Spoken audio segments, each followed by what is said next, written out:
जय हिंद फार्मा का पाठशाला में आप सभी का स्वागत है। मैं हूं आपका एजुकेटर डब्लू कुमार। आज हम लोग ह्यूमन सेल एंड इसके कंपोनेंट्स के तहत लाइसोसोम के बारे में पढ़ने की कोशिश करेंगे, जिसका दूसरा नाम आत्महत्या की थैली भी है। आइए इसके बारे में हम लोग देखते हैं। सबसे पहले लाइसोसोम। तो लाइसोसोम है जो कि मेम्ब्रेन से घिरा हुआ एक ऑर्गेनेल्स है जो पाया जाता है सारे यूकैरियोटिक सेल में। अब जिनको यूकैरियोटिक या प्रोकैरियोट के बारे में पता नहीं है, वो हमारे पुराने वीडियो में डाला हुआ है, उसको आप जाकर प्रॉपर अच्छे से देख सकते हैं। तो ये हमारा यूकैरियोटिक सेल में पाया जाता है। इसको हम लोग क्या नाम से जानते हैं? आत्महत्या की थैली, यानी कि सुसाइडल बैग। इसका दूसरा नाम सुसाइडल बैग है। ये इसलिए बोला जाता है क्योंकि इसमें डाइजेस्टिव एंजाइम्स पाया जाता है और वो डाइजेस्टिव एंजाइम्स खुद को ही पचा लेता है। देखिए, ये आपका लाइसोसोम का पिक्चर है। इसके अंदर क्या पाया जाता है? डाइजेस्टिव एंजाइम पाया जाता है। और ये डाइजेस्टिव एंजाइम क्या करता है कि अंदर में जो भी चीज़ें आती है इसको डाइजेस्ट कर जाता है, और कभी कभी खुद के सेल को भी डाइजेस्ट कर देता है। इसीलिए इसको सुसाइडल बैग या आत्महत्या की थैली बोलते हैं। मेन इसका काम क्या है जो समझते हैं। तो देखिए, डाइजेशन ऑफ सेलुलर कंपोनेंट, ये सेलुलर कंपोनेंट को डाइजेस्ट करता है। लाइसोसोम क्या करता है कि हाइड्रोलाइटिक एंजाइम पाया जाता है, कंटेन करता है। हाइड्रोलाइटिक एंजाइम क्या होता है? तो ऐसा एंजाइम जो कि पानी के प्रेजेंस में चीजों को ब्रेक कर दे, ठीक है ना, छोटा छोटा पार्ट में ब्रेक करे, उसको कैसा एंजाइम बोलेंगे? Hydrolytic enzyme. वैसा एंजाइम, ठीक है ना, जो कि पानी के प्रेजेंस में ब्रेक करता है, डायरेक्ट नहीं, पानी के प्रेजेंस में। इसलिए इसमें हाइड्रो का मतलब क्या होता है?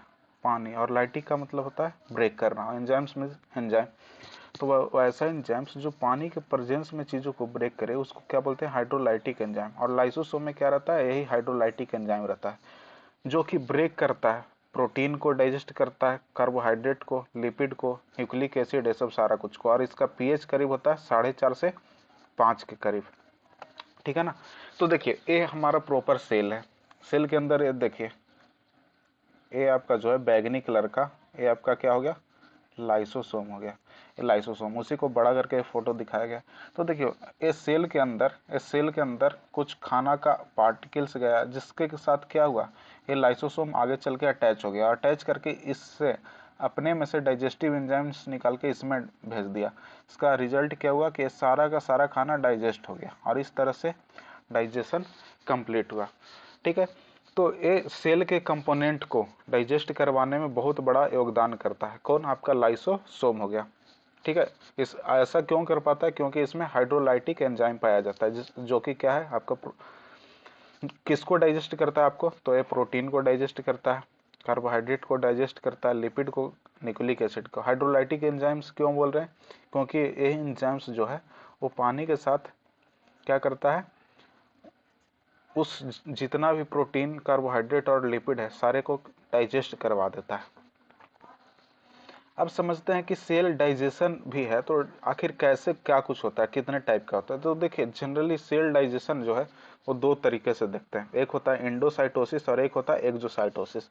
एंडोसाइटोसिस में क्या होता है बाबू कि कोई सेल है, ठीक है, तो सेल में कोई बाहर से चीजें अंदर की ओर आए, यानी कि इन करे तो क्या कहलाएगा? एंडोसाइटोसिस। और जब सेल से चीजें डाइजेस्ट होके और जो भी कुछ इसका मेटाबॉलिज्म होके बाहर निकले, आउट हो, तब उसको क्या नाम देंगे?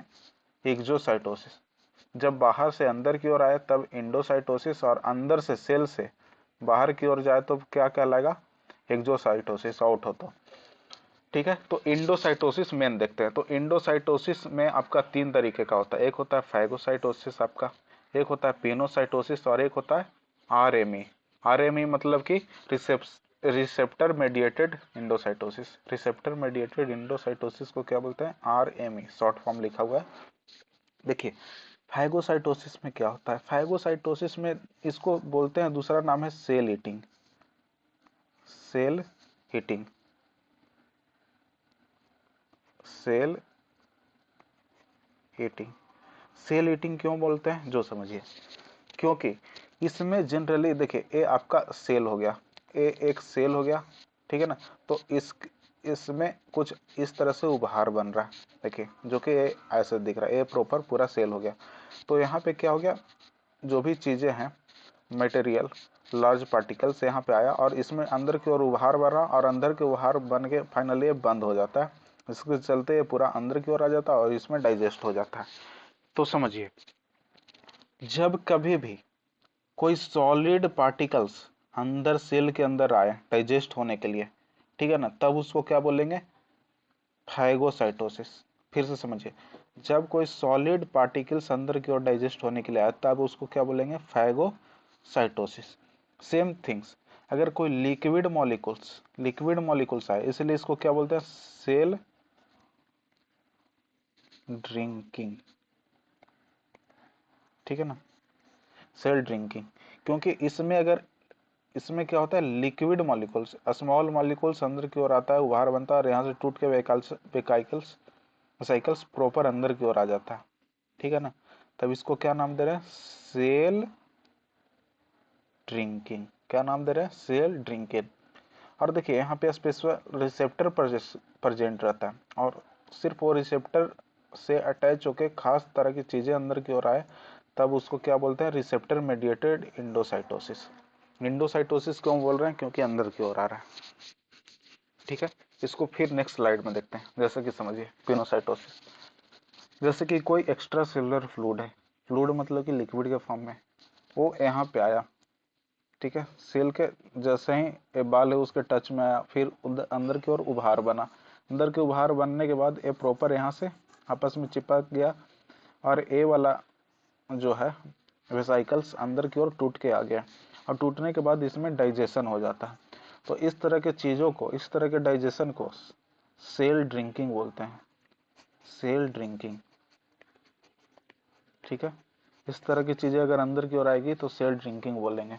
उसी तरह लेकिन सेम ही चीज़ हो, लेकिन ए लिक्विड की जगह पे अगर आपका सॉलिड आए, ठीक है ना, सॉलिड आए तब इसको क्या बोलेंगे? Cell eating.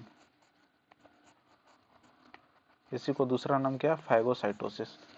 समझिए, जैसे कि ये बैक्टीरिया है, इस सेल के कांटेक्ट में आया और फिर इधर से उभार बना, पैर की तरह उभार बना। तो देखिए, स्यूडो का मतलब होता है झूठा, पोडिया मतलब पैर, तो ये पैर की तरह बन रहा है लेकिन झूठा पैर बन रहा है, इसलिए इसका नाम क्या दे रहे हैं? स्यूडोपोडिया। स्यूडो मतलब झूठा, पोडिया मतलब पैर। तो पैर की तरह उभार बन रहा है लेकिन झूठा, ये रियल में पैर नहीं है, इसलिए स्यूडोपोडिया बोलते हैं। और ये उभार बन के इधर से आपका इसको अंदर की ओर ढक लेगा, ये प्रॉपर अंदर की ओर इन कर जाएगा और फिर इसको डाइजेस्ट कर लिया जाएगा। तो इस तरह की चीज़ों को क्या बोलते हैं? फाइगोसाइटोसिस। और ये जो बना इसको बोलेंगे फाइगोजोम, ठीक है। अब देखते हैं, तो हमारा जो लाइसोसोम है, पहला क्या किया कि आपके सेल के कंपोनेंट को डाइजेस्ट कर रहा है। दूसरा क्या कर रहा है बाबू? तो सेलुलर डिफेंस में बहुत बड़ा रोल प्ले करता है। क्या करता है कि सेल के अंदर जो भी बैक्टीरिया इंटर कर गया, बैक्टीरिया या माइक्रो ऑर्गेनिज्म, उस सब को क्या करता है कि अपने अंदर इंगल्फ कर लेता है। और इंगल्फ करने के बाद, ठीक है ना, इसमें डाइजेस्टिव एंजाइम्स होता है और डाइजेस्टिव एंजाइम्स की मदद से इसको बैक्टीरिया को ही क्या करता है कि डाइजेस्ट करके मार देता है। और जब मर जाता है तो इसके जो भी सॉलेबल या इनसॉलेबल चीज़ें बचती है, ठीक है ना, उसको बाहर कर देता है। तो उसको ही एक्सोसाइटोसिस बोल रहे थे, ठीक है। तो इसमें हम लोग क्या देख रहे हैं कि कभी कभी हमारे सेल के अंदर बैक्टीरिया घुस गया तो उसको क्या करता है कि लाइसोसोम अपने अंदर ले लेता है और अपने अंदर लेने के बाद डाइजेस्टिव एंजाइम्स के हेल्प से उसको डाइजेस्ट कर जाता है और डाइजेस्ट हुए चीज़ों को फिर बाहर निकाल देता है। तो ये डाइजेस्ट कर रहा है, यानी कि बैक्टीरिया को डाइजेस्ट कर रहा है, तो बैक्टीरिया अपना प्रभाव नहीं दिखा पाएगा, यानी कि वो हमारे सेल के अंदर मर जाएगा। तो यानी कि सेल को बचा रहा है, तो यानी कि सेलुलर डिफेंस में भी बहुत बड़ा रोल प्ले करता है। तो पहले हम लोग क्या देखें कि हमारे सेल के डाइजेशन, सेल के कंपोनेंट को डाइजेस्ट करवा रहा था। दूसरा क्या हो गया आपका? सेल डिफेंस में हेल्प कर रहा है। अब तीसरा देखते हैं कि हमारे देखिए चीज़ों को, सेल के चीज़ों को रिसाइकिल भी करवाता है। कैसे करवाता है जो समझते हैं। इसको एप्टोसिस बोलते हैं बाबू, सॉरी, इसको बोलते हैं ऑटोफैजी। इसको क्या बोलते हैं? ऑटोफैजी बोलते हैं। ऑटोफैजी होता क्या है तो समझिए, कभी कभी क्या होता है कि हमारा ये प्रॉपर सेल है, ठीक है। अब सेल है तो हमारा कट लग गया, तो कट लग गया होगा तो मान दें कि इतना सा सेल आपका कट के हट गया, ठीक है ना। तो इसको हम लोग क्या नाम देते हैं?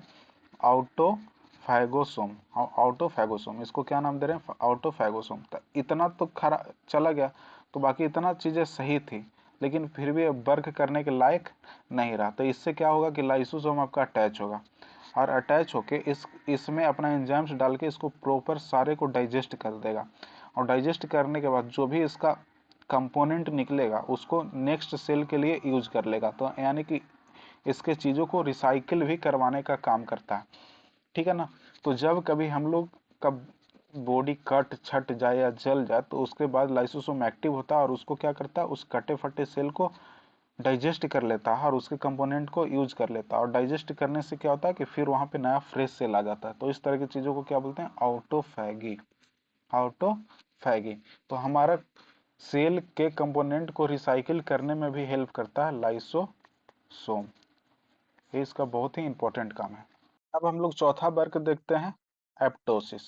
लाइसोसोम का ये भी बहुत ही इंपॉर्टेंट वर्ग क्या है, एप्टोसिस। इसका दूसरा नाम क्या है, प्रोग्राम सेल डेथ, यानी कि प्रोग्राम सेल डेथ को ही क्या बोलते हैं, एप्टोसिस। एप्टोसिस ऐसे समझिए, जैसे कि हम लोग जब गेस्टेशनल पीरियड में होते हैं, कोई भी ह्यूमंस गेस्टेशनल पीरियड में रहता है, तो उसके जो डिजिट हैं यानी कि उंगलियां हैं, ठीक है ना, ये जो उंगलियां हैं तो आपस में जुड़ी रहती है, एक टिश्यू की मदद से जुड़ी रहती है, ठीक है। जब शुरू में जब हम लोग का विकास होता है जन्म के टाइम, तो ये आपस में जुड़ी रहती है। लेकिन लाइसोसोम क्या करता है कि इसके बीच के टिश्यू को एप्टोसिस यानी कि प्रोग्राम सेल डेथ के मदद से इसके बीच के टिश्यू को क्या कर देता है, डैमेज कर देता है, यानी कि इसको यहाँ से हटा देता है, जिसका रिजल्ट क्या होता है कि हमारा उंगलियां सेपरेट हो पाती है, नहीं तो हमारा उंगलियां क्या रहती, आपस में जुड़ी रहती। तो ये भी एप्टोसिस में भी बहुत बड़ा रोल प्ले करता है। ऐसा सेल जिसका लाइफ साइकिल क्या हो गया है बाबू, पूरा हो गया है, लाइफ साइकिल कंप्लीट हो गया है, तो इसको क्या करता है, इस सेल को क्या करता है कि इसको डाइजेस्ट कर देता है, और डाइजेस्ट करके इसको कंपोनेंट को यूज कर लेता है ताकि उससे नया सेल बना सके, ठीक है ना। तो जब एजिंग, इस प्रक्रिया को क्या बोल रहे हैं, एजिंग, यानी कि पूरा सेल जो है वो अपना लाइफ साइकिल पूरा कर ले, और पूरा करने के बाद जो उसका डेथ हो जाता है, तो आखिर डेथ करवाने का काम कौन करता है, वही लाइसोसोम।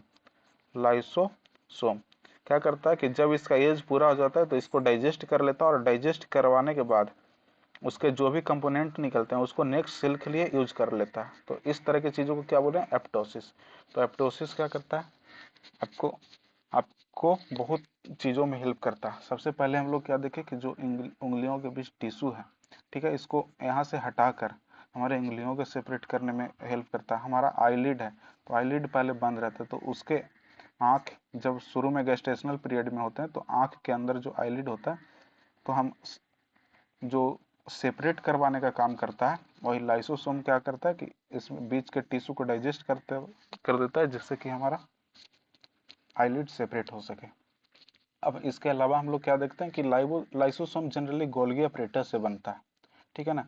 गोल्गी अपरेटस जो होता है, जो हम लोग आगे देखेंगे, तो गोल्गी अपरेटस से ही वेसाइकल सेक्रेट होता है, जिससे कि लाइसोसोम बनता है, ठीक है। अब क्या करते हैं, देखते हैं लाइसोसोम आखिर पाया कहाँ जाता है, तो हर सेल में, यूकेरियोट के हर तरह के सेल में पाया जाता है, एक्सेप्ट सिर्फ red blood cell. Red blood cell को छोड़ दिया जाए तो ये हर जगह पाया जाता है, ठीक है ना। और ये क्या करता है, तो हमारे जो भी है डाइजेशन करवाने का काम करता है, ठीक है। किसको डाइजेस्ट, जैसे कि macrophages, white blood cell, cell के कंपोनेंट्स, या जो भी वैसा सेल जिसका इंजरी हो गया है, या फिर ऐसा सेल जिसका लाइफ साइकिल पूरा हो गया, उन सारे को डाइजेस्ट करवाने का काम करता है, ठीक है।